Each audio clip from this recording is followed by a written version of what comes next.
حي على الفلاح.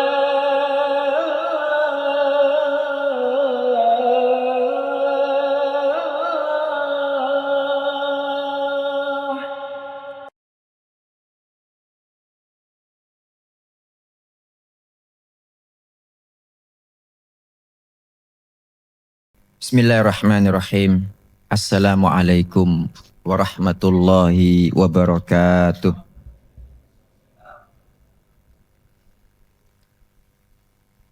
Alhamdulillahi rabbil alamin. Wassalatu wassalamu ala imamil mursalin. Nabiyyina Muhammadin wa ala alihi wa ashabihi ajma'in amma ba'd. Subhanaka la ilma lana illa ma 'allamtana innaka antal alimul hakim. Allahumma anfa'na bima 'allamtana wa 'allimna ma yanfa'una warzuqna ilman yanfa'una. Allahumma la sahla illa ma ja'altahu sahla wa anta taj'alul hazna idza syi'ta sahla faj'al lana ya rabbana kulla syai'in sahlan muyassara. Allahumma inna na'udzu bika min ilmin la yanfa' wa min qalbin la yakhsha' wa min nafsin la tashba' wa min da'watin la yustajabu laha. Rabbi shrah li sadri wa yassirli amri wahlul 'uqdatam min lisani yafqahu qawli. Allahumma inna na'udzu bika min an nadilla aw nudalla aw nazilla aw nuzalla aw nadlima aw nudlama aw najhala aw yujhala alaina. Amin. Bapak-bapak, ibu-ibu, dan saudara sekalian, yang mudah-mudahan barokah dari Allah Ta'ala, rahmat, ridha, dan ampunannya senantiasa dilimpahkan kepada panjenengan semua. Alhamdulillah Bapak Ibu, pagi hari ini Allah Ta'ala memudahkan kita semua datang ke masjid ini. Kita mengerjakan sholat subuh berjamaah, kemudian duduk bersama di sini pada salah satu taman surga untuk mengkaji hadis Nabi Sallallahu Alaihi Wasallam. Ini adalah amal soleh Bapak Ibu. Maka kita berharap kepada Allah Ta'ala mudah-mudahan setiap detik waktu yang kita luangkan bersama ini diganti Allah Ta'ala dengan pahala berlipat ganda yang kelak memberatkan timbangan kita semua. Dijadikan Allah Ta'ala sebagai sumber datangnya maghfirah darinya buat kita semua.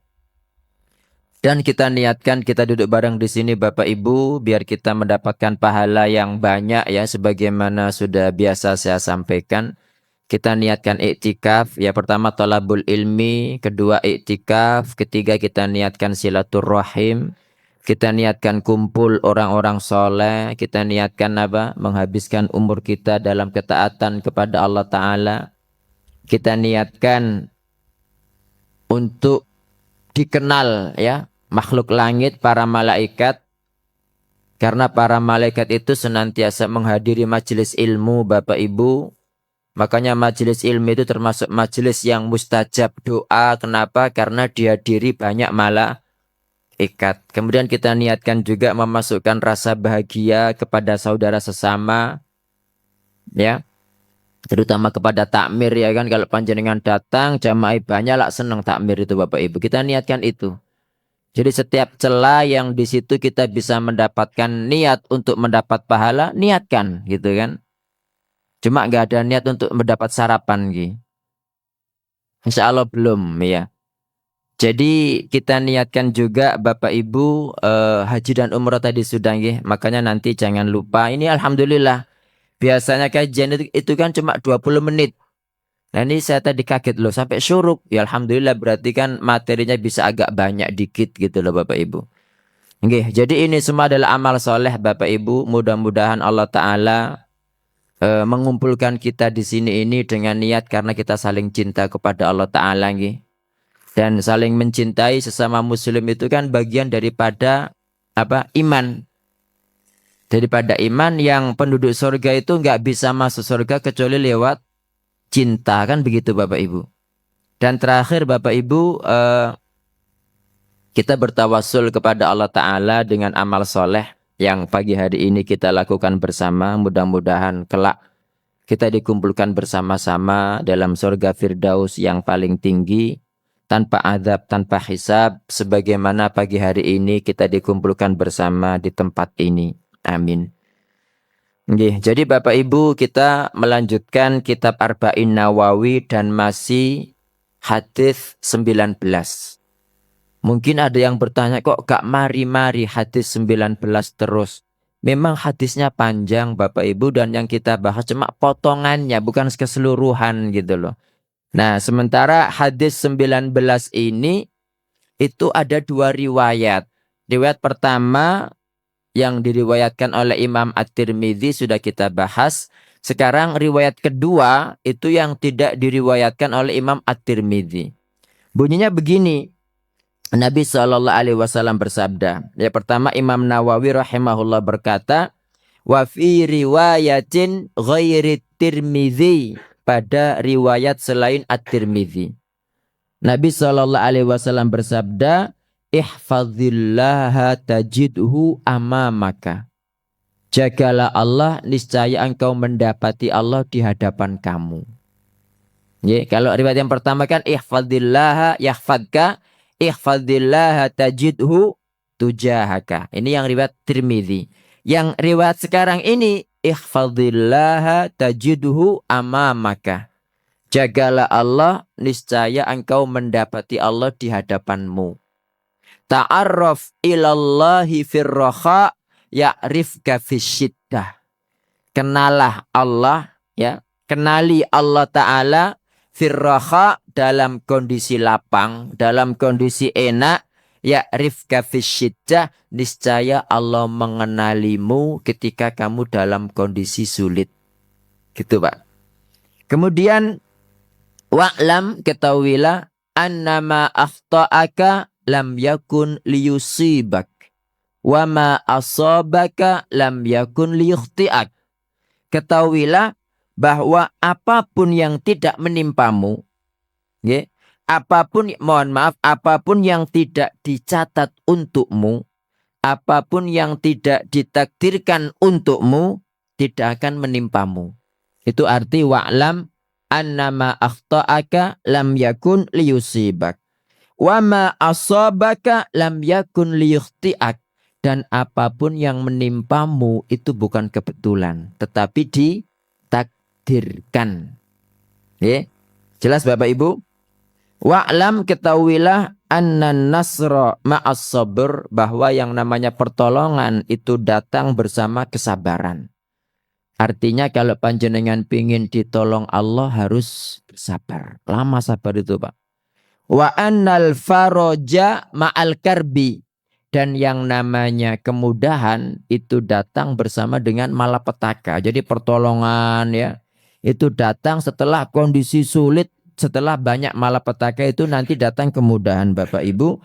Wa anna ma'al usri yusra, dan bersama dengan kesulitan pasti ada kemudahan. Ini. Nah, sekarang pada sabda Nabi SAW, ihfadillaha tajidhu amamaka.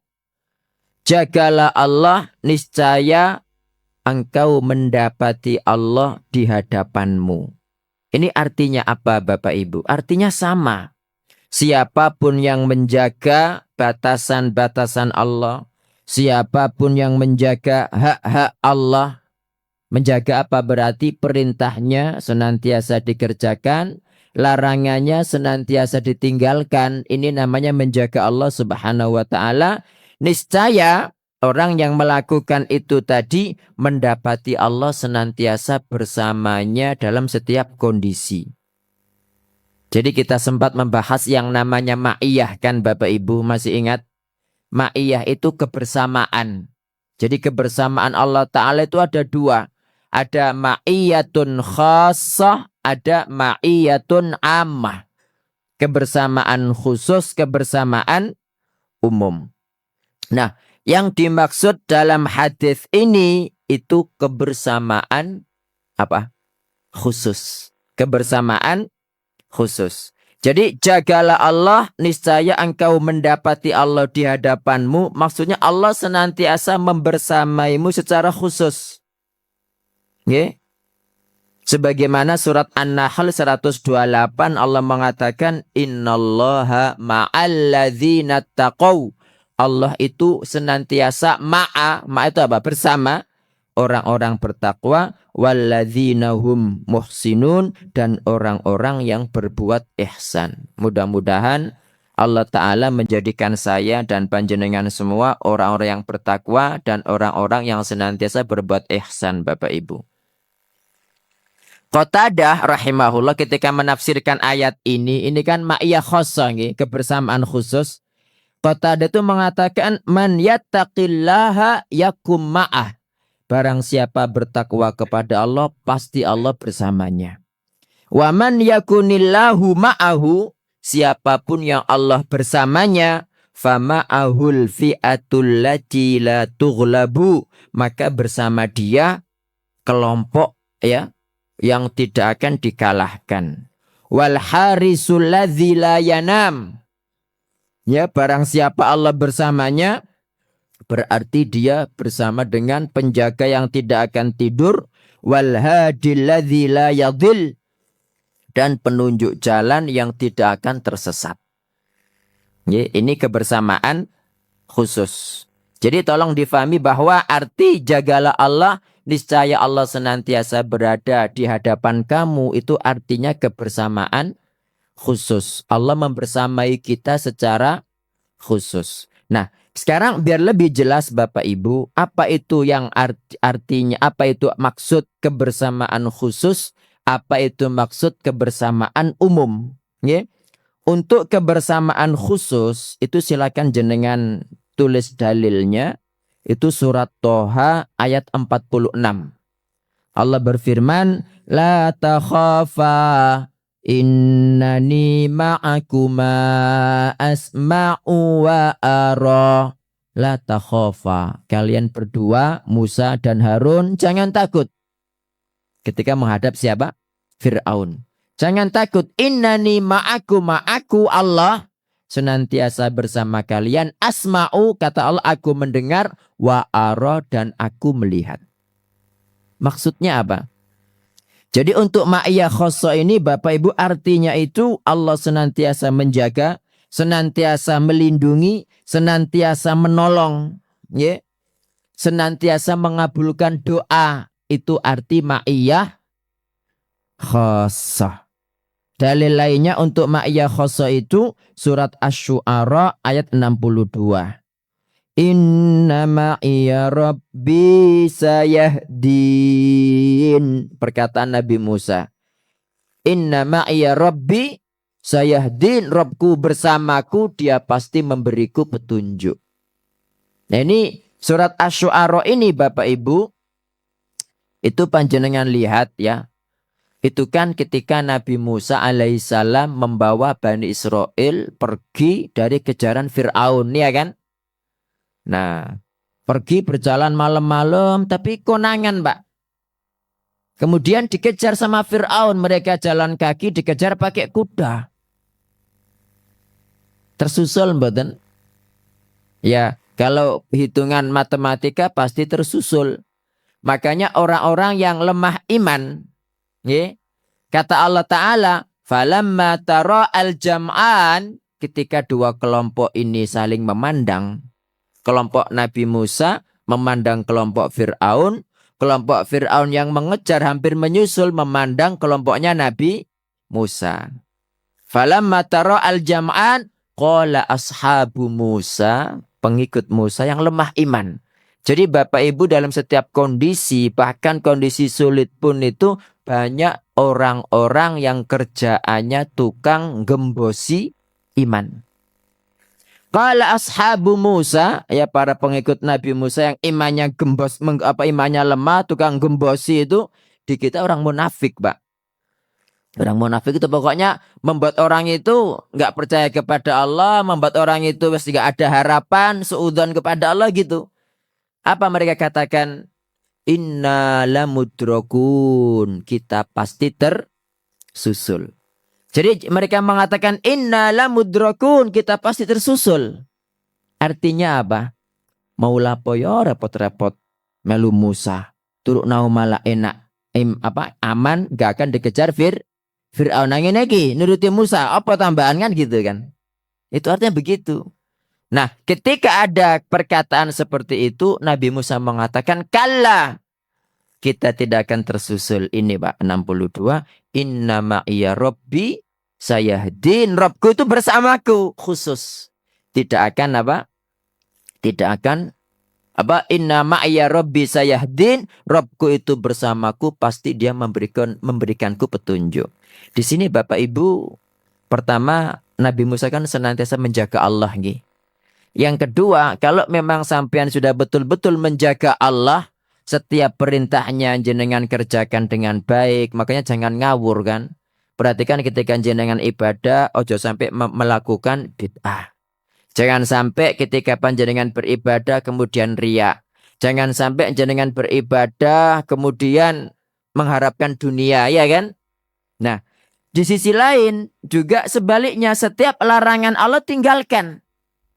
Jadi jangan sampai kita maksiat kepada Allah Ta'ala besar maupun kecil gitu. Nah, kalau kita sudah merasa demikian, kita sudah belajar mengetahui mana yang diperintahkan, mana yang dilarang.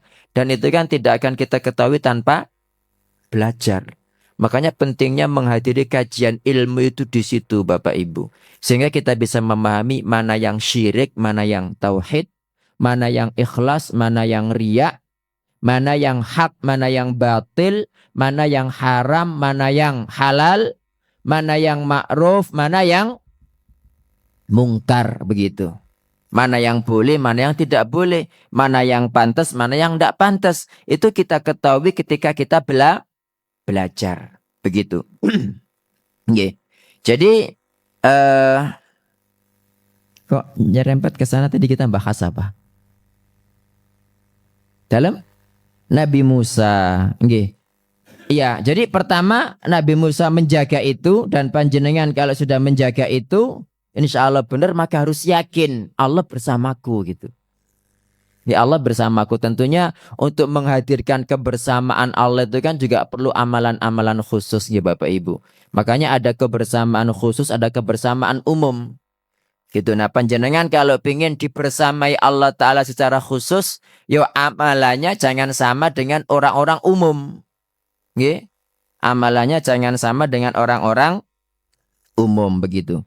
Jadi yakin Pak, setelah panjenengan melakukan yang namanya menjaga Allah dengan benar, maka yakin Allah pasti membersamaiku. Itulah Nabi Musa mengatakan, kala kita tidak akan tersusul, karena dia sudah yakin dulu kepada Allah. Pasti Allah membantu, pasti Allah memberi jalan, pasti Allah menuruti semua kehendaknya, gitu kan. Kala kita tidak akan tersusul, inna ma'iya rabbi sayahdin, Robku bersamaku, dia pasti memberiku petunjuk. Apa kata Allah Pak? Langsung. Fa'auhayna ila Musa, langsung kami wahyukan kepada Musa, anidrib bi'asokal bahar, pukulkan tongkatmu ke laut. Langsung Pak. Loh kok tahu Ustaz kalau langsung? Karena Allah menggunakan kata fa. Fa itu maka. Beda dengan summa. Kalau summa kemudian. Kalau summa kan ada jedanya. Fa ini langsung. Fa auhayna ila Musa, maka langsung kami wahyukan kepada Musa, anidrib bi'asokal bahar, pukulkan tongkatmu ke laut. Fanfalaqa, langsung terbelah itu lautan. Fakana kullu firqin kataudil azim, maka masing-masing belahan itu seperti gunung-gunung yang besar, Masya Allah. Yeah. Jadi kalau Nabi, ini kan Nabi itu mukjizat. Kalau orang yang memiliki kebersamaan khusus, terus terjadi hal-hal yang di luar dugaan, itu namanya karomah. Ya, cuma ya sudah kita bahas dulu ketika kita membahas hadis wali Bapak Ibu bahwa karomah paling tinggi orang beriman apa? Meninggal dalam kondisi husnul khotimah. Meskipun dibakar terbakar, meskipun nggak bisa berjalan di atas air, meskipun nggak bisa terbang, tetapi karomah paling tinggi itu adalah meninggal dalam kondisi husnul khotimah, meninggal sebelum mati mengucapkan la ilaha illallah. Nggih. Nah, untuk kebersamaan khusus juga tadi kan dalilnya apa? Surat Toha 46, Asy-Syu'ara 62 dari hadis itu perkataan Nabi Bapak Ibu kepada Abu Bakar ketika dikejar orang-orang kafir kan di gua mana? Di gua Tsaur. Nggih, di gua Tsaur yang Abu Bakar itu gundah gulana, gelisah, khawatir nanti ketahuan. Apa kata Nabi Muhammad sallallahu alaihi wasallam? La tahzan, ojo khawatir. Innallaha ma'ana. Allah Ta'ala bersama kita. Ketika kita ada Allah, ngapain takut? Gitu loh Bapak Ibu. Nggih. Ini kebersamaan khusus. Untuk kebersamaan umum, nggih. Kalau kebersamaan khusus itu artinya apa? Allah menolong, mendukung, menjaga, melindungi, mengabulkan doa, senantiasa menuruti harapan hamba, setiap keinginannya dikabulkan Allah Ta'ala, itu ma'iyah khossah. Kalau ma'iyah umum itu artinya Allah melihat, Allah mengetahui, Allah mengawasi, yang intinya arti daripada itu adalah Allah menakut-nakuti. Hati-hati loh ya, Allah itu nyawang terus nangkon, Allah itu mengawasi kamu terus. Nah, jadi kalau ma'iyah khossah ini Allah lebih apa? Artinya lebih cenderung kepada mencintai, melindungi, menyenangi. Tapi kalau ma'iyah umum apa? Menakut-nakuti. Awas loh ya, Allah selalu jadi CCTV gitu kan. Allah selalu mengawasi kamu. Allah senantiasa melihat kamu, gerak-gerikmu gitu. Nah, dalilnya Bapak Ibu untuk ma'iyah umum ini surat Al-Mujadalah ayat 7. Ma yakunu min najwa salasatin illa huwa rabi'uhum. Ma yakunu min najwa salasa. Tidak ada orang yang bisik-bisik 3 orang ya. Illa huwa rabi'uhum, kecuali Allah yang keempat. Wala khamsatin illa huwa sadisuhum. Tidak ada orang 5 rapat bisik-bisik kecuali Allah yang ke-6. Maksudnya Allah pasti ngawasi mereka semua, gerak-gerik mereka itu Allah ngawasi. Wala adna min dzalika wala aktsara illa huwa ma'ahum aina ma kanu. Tidak sedikit jumlah dari itu atau lebih banyak kecuali Allah bersama mereka dimanapun mereka berada. Ya memang Allah kan di mana-mana Pak ilmunya ya. Pengawasan Allah di mana-mana. Ini ma'iyah apa? Ma'iyah yang umum, yang artinya adalah Allah selalu melihat, Allah selalu mengawasi, dan ini untuk menakut-nakuti hamba. Beda dengan yang pertama gitu. Kemudian Al-Baqarah 108, wala yastakhfuna minallah, dan mereka tidak bersembunyi dari Allah, bersembunyi dari manusia, malu kepada manusia tapi enggak malu kepada Allah. Wa huwa ma'ahum, padahal Allah bersama mereka. Id yubayyituna ma la yarda minal qaul. Ketika mereka sejak tadi malam itu, mereka itu memusyawarahkan, merencanakan perkataan yang tidak diridhoi Allah Subhanahu wa ta'ala. Okay. Jadi tajidhu tujahaka artinya ini Allah senantiasa di hadapanmu. Ini ma'iyah khossah atau ma'iyah umum? Ma'iyah khossah atau umum? Khusus. Kalau khusus apa? Jadi khusus itu cenderung Allah mencintai, melindungi, menjaga, menuruti kehendaknya, mengabulkan doanya. Nggih. Tapi kalau yang umum, nah untuk hadis ini khusus Pak, mboten umum gitu. Ya. Ma'iyah umum itu ya Allah senantiasa mengawasi, melihat, tapi intinya itu menakut-nakuti, bukan karena cinta. Itu makna ihfadillah tajidhu amamaka. Kemudian ta'arraf ilallahi firroha ya'rifka fisyiddah. Kenalilah Allah dalam kondisi lapang, niscaya Allah mengenalimu dalam kondisi susah. Artinya Bapak Ibu, kalau hamba senantiasa bertakwa kepada Allah, senantiasa menjaga batasan-batasan Allah, hak-hak Allah dijaga dalam kondisi lapang, dalam kondisi senang, pada saat dia kondisi kepepet, Pak, Allah mengenal dia.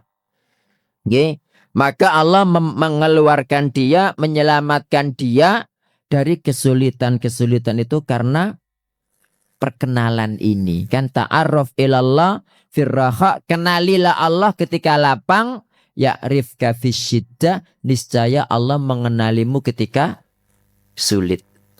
Panjenengan pernah mendengar kisah 3 orang boten yang masuk ke dalam goa itu? Iya. Nggih, tawasul. Nggih, yang melakukan tawasul dengan amal soleh. Jadi mereka senantiasa beramal soleh kan. Orang baik mereka, Pak. Makanya ketika mereka berada dalam goa, ketutup, longsor, nggak ada orang tahu, Pak. Kono HP, kono apa, kono sing golek, iya kan? Nah, dalam terowongan, dalam goa, longsor itu gimana? Ya kalau nggak ada rahmat dari Allah Ta'ala, dikubur nang kono pisan, ya kan? Subhanallah, kesulitan mboten, kepepet mboten, berdoa kepada Allah, ya Allah, kalau memang aku melakukan ini karena Engkau, ikhlas untukmu, bukakan ya Allah goa ini, kan gitu kan? Dan Allah nggak perlu mendatangkan bulldozer Bapak Ibu, nggak perlu mendatangkan tim SAR ya, gerak dewe seret. Nah, itu kan menunjukkan keagungan Allah Ta'ala ya, kekuasaannya, Masya Allah. Dan makna semacam ini Bapak baru senantiasa kita hadirkan gitu. Dan ini memang terjadi ini. Terjadi pada orang-orang khusus. Jadi selama yang pertama itu kan selama hidup itu baktinya kepada orang tua minta ampun itu. Jadi sampai puncak baktinya itu Bapak Ibu ketika dia datang pertama kali yang dia lakukan itu merah susu. Susu itu diberikan pertama kali buat bapak ibunya meskipun anaknya merengek-rengek di kakinya minta susu, bayangkan. Gak diberikan sampai orang tuanya bangun gitu loh. Ya Allah, dia berdoa, kalau aku melakukan ini ikhlas untukmu, bukakan pintu goa ini. Terbuka mboten? Terbuka Pak, seret, tapi mereka masih belum bisa keluar. Yang kedua begitu. Yang kedua ini ya Allah, cerita Pak, curhat gitu loh. Dan panjenengan itu kalau curhat kepada Allah, curhat cerita. Loh bukannya Allah sudah tahu, Allah tahu yang apa, yang nampak, yang tidak nampak tahu. Tapi kenapa kok masih curhat? Allah seneng gitu kan. Berarti kan Allah itu senang dicurhati Bapak Ibu.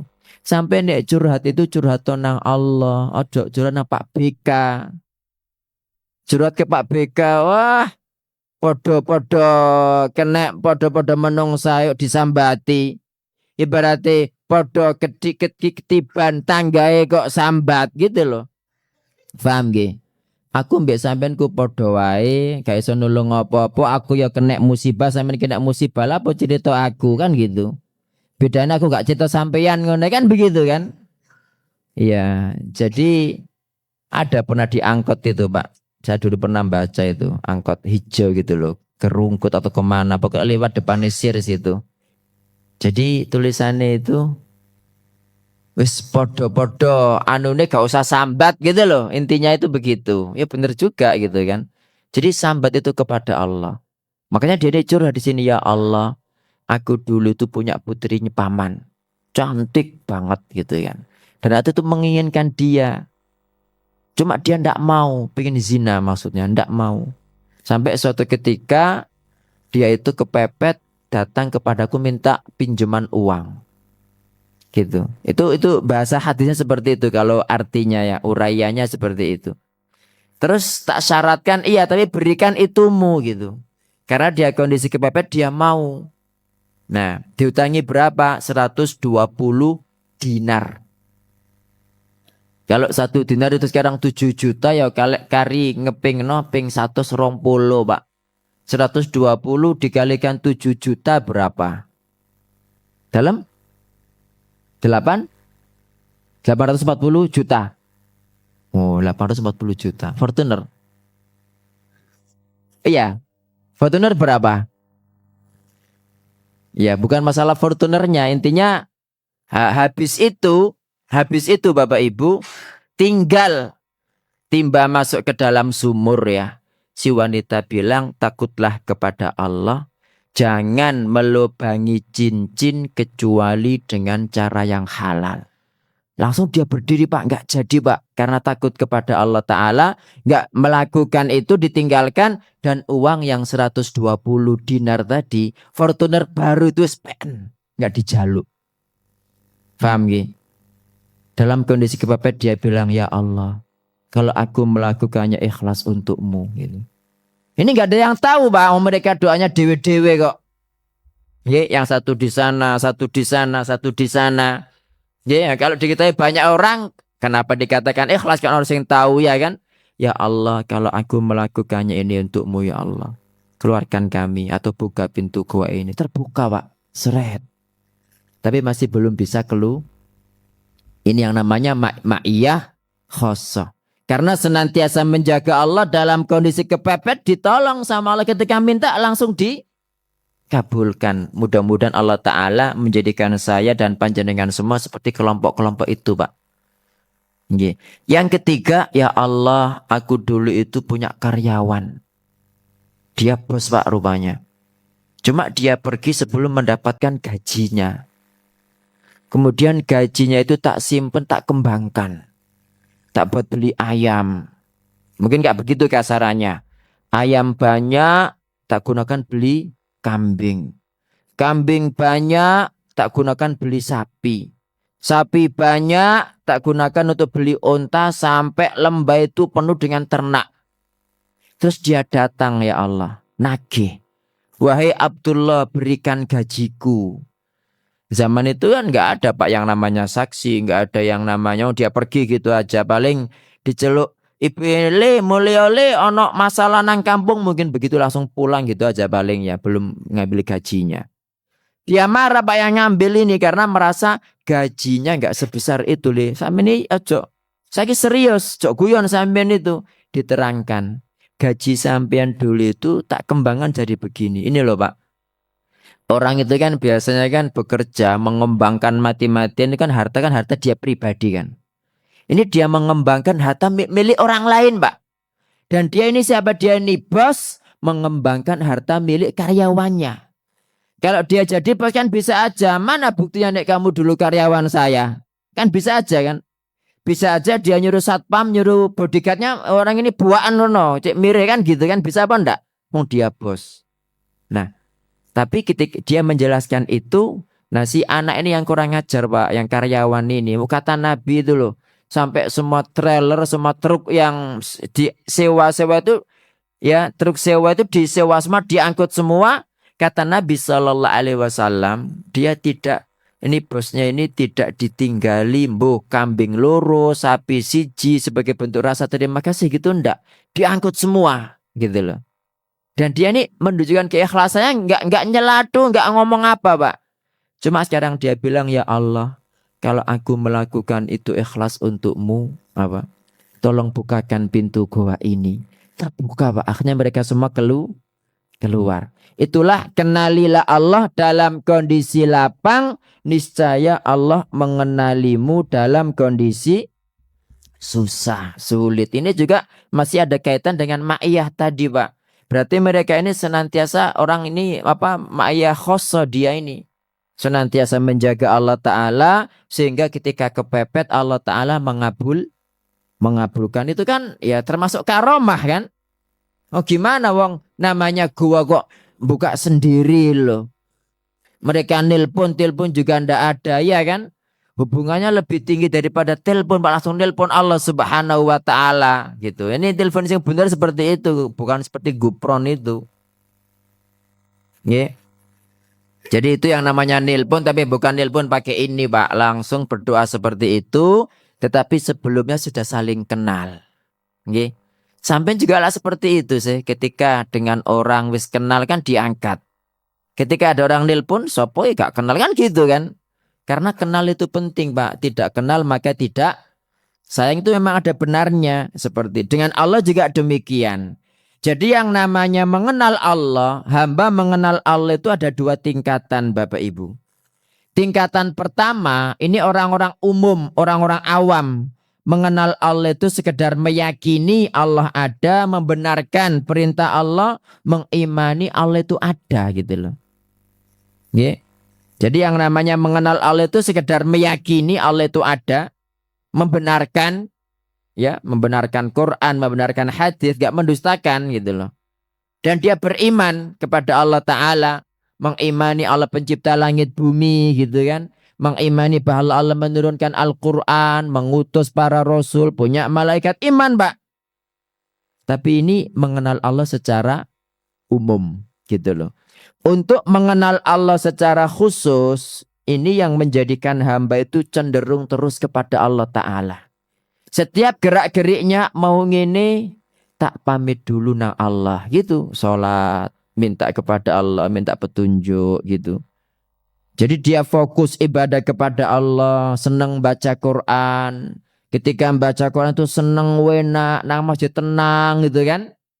Karena ada orang beriman sing kenal Allah tapi lebih senang musik ya kan. Beriman tapi lebih senang lu nang warkop di masjid, ada mboten? Nah ini beda kelasnya. Beda kelasnya. Kalau kenal Allah secara khusus itu nuntut hatinya cenderung kepada Allah Ta'ala. Kalau misalkan pas tabrakan antara keinginan dia dengan keinginan Allah, dia lebih mengutamakan yang diinginkan Allah Ta'ala. Itu yang namanya mengenal Allah lebih khusus Pak. Lebih sereng apa? Lebih sereng. Lebih seneng. Lebih sering dia itu duduk fokus, bermunajat dengan Allah, duduk lama, beristighfar, berzikir, baca Quran lama. Dia tenangnya di situ. Dan merasa takut kepada Allah Ta'ala, merasa senantiasa diawasi. Ini yang namanya mengenal Allah Ta'ala secara khusus. Okay?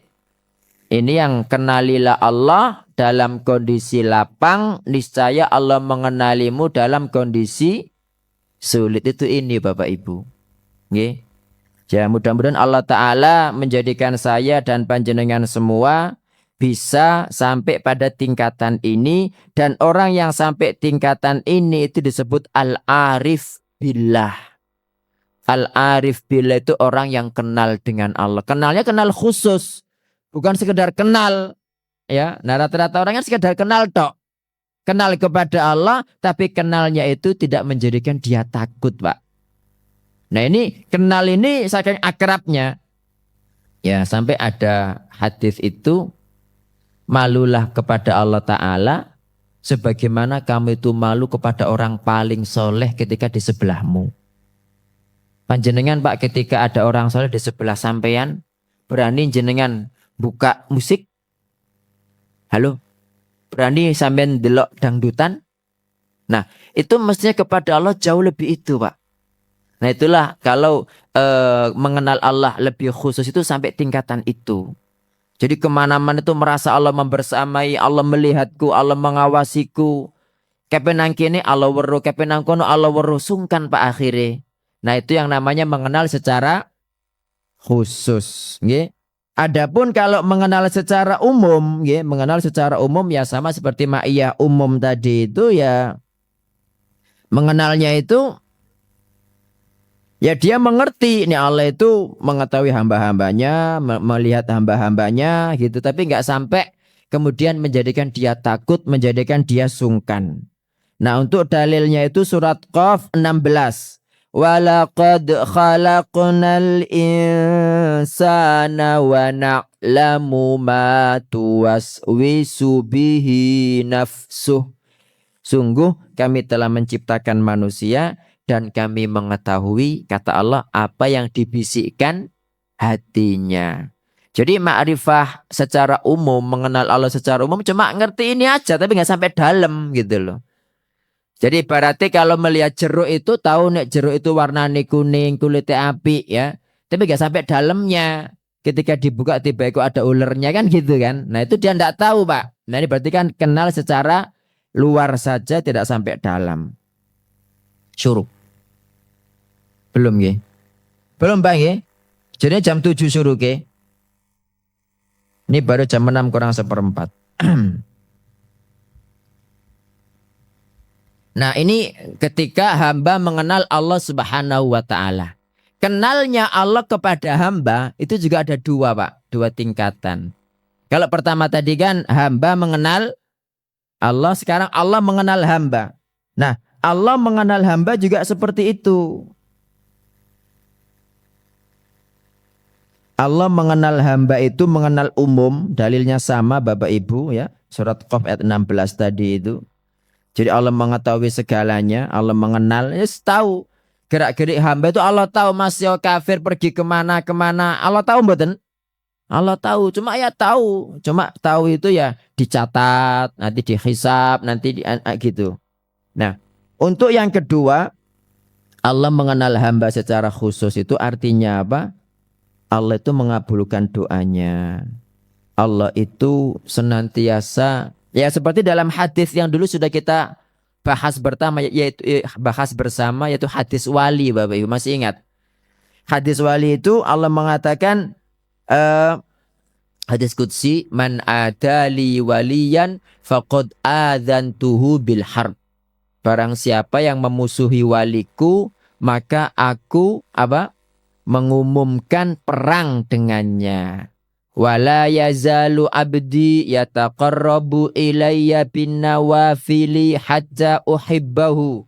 Hambaku senantiasa mengerjakan ibadah-ibadah nafilah sampai aku mencintainya. Berarti salah satu cara agar panjenengan dikenal Allah secara khusus memperbanyak ibadah nafilah, ibadah sunnah Pak. Salatnya, zikirnya, puasanya gitu. Sedekahnya yang sunnah-sunnah gitu nggih. Kemudian fa idza ahbabtuhu ya. Jadi hambaku senantiasa mengerjakan ibadah sunnah sampai aku mencintainya.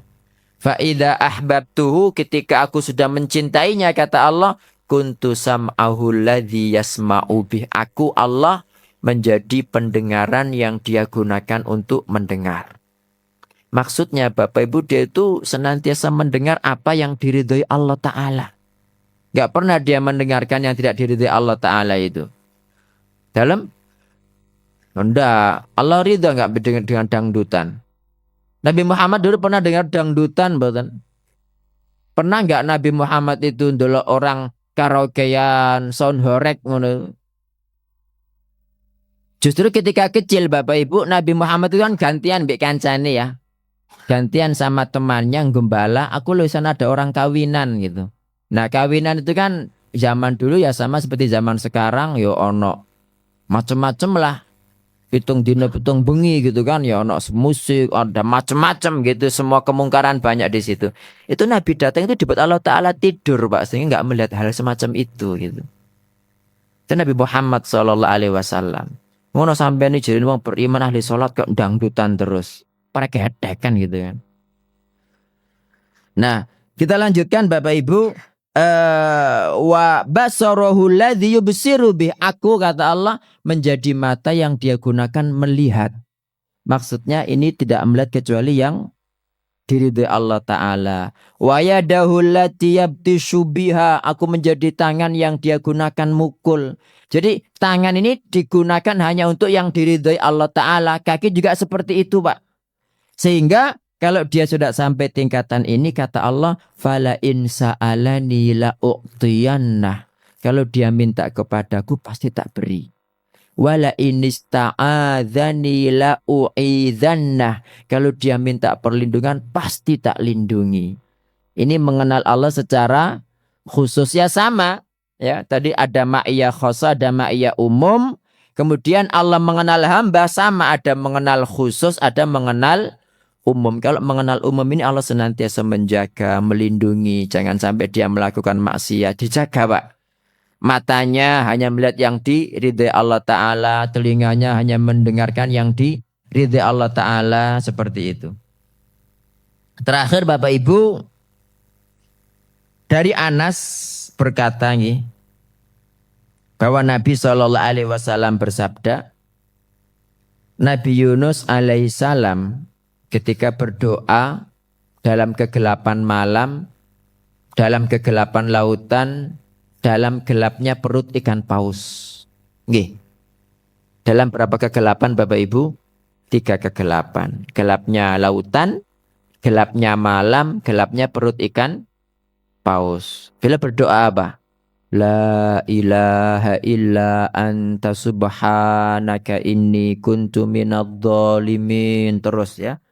Itu para malaikat berkata begini, ya Allah, ini suara yang gak asing ini. Dari tempat yang sangat jauh.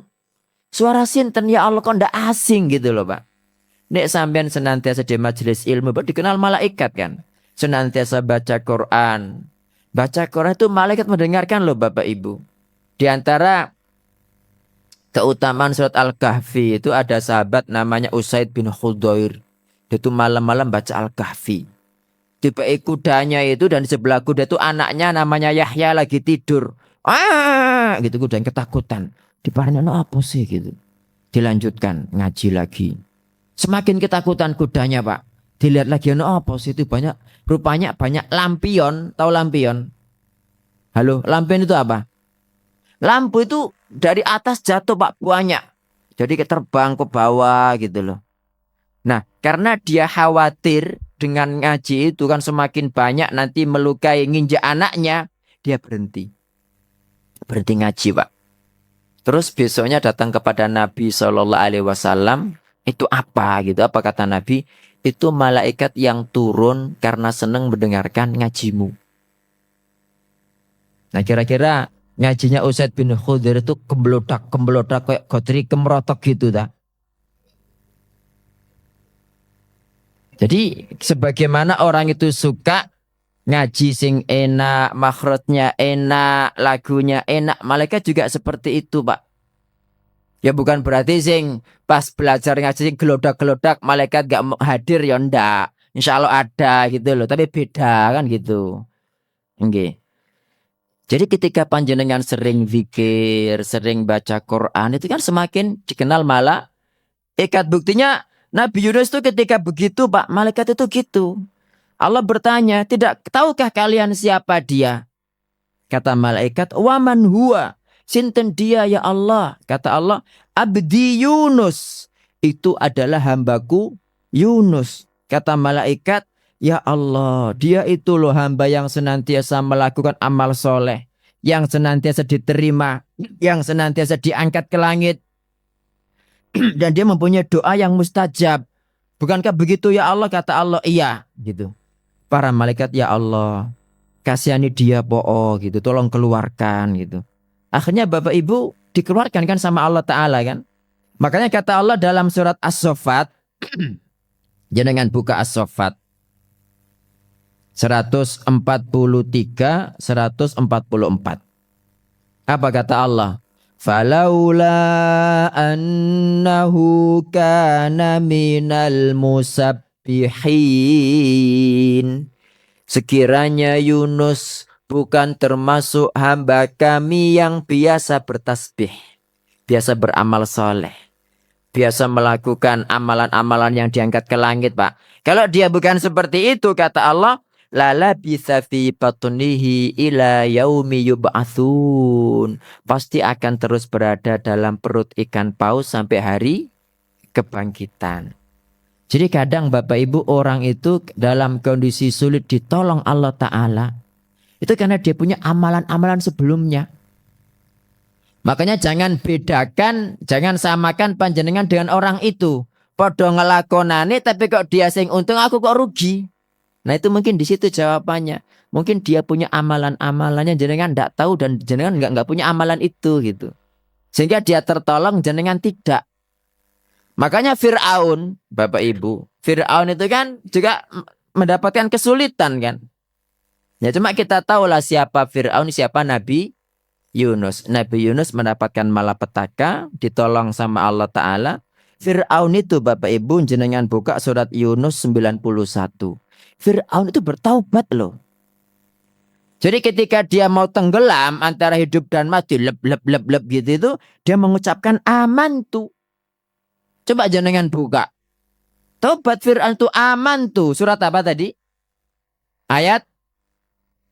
Ya. Dia mengucapkan amantu. Apa amantu? Aku mantu gitu tak? Oke, jadi Fir'aun mengucapkan amantu annahu la ilaha illalladzi amana bihi banu Israil wa ana minal muslimin. Jadi kan buka Pak sekarang. Biar tahu gitu loh. Sudah ketemu?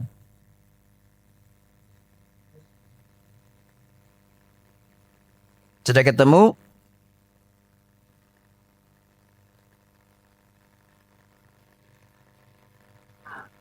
Nggih. Sebelumnya. Nggih.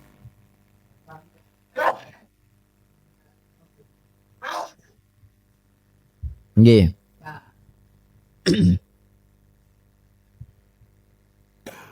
Terus? Iya. Nah ini ayat 90. Jadi Fir'aun itu mengatakan, jenengan lanjutkan dulu Pak Beka. Yang di belakang dengar betul?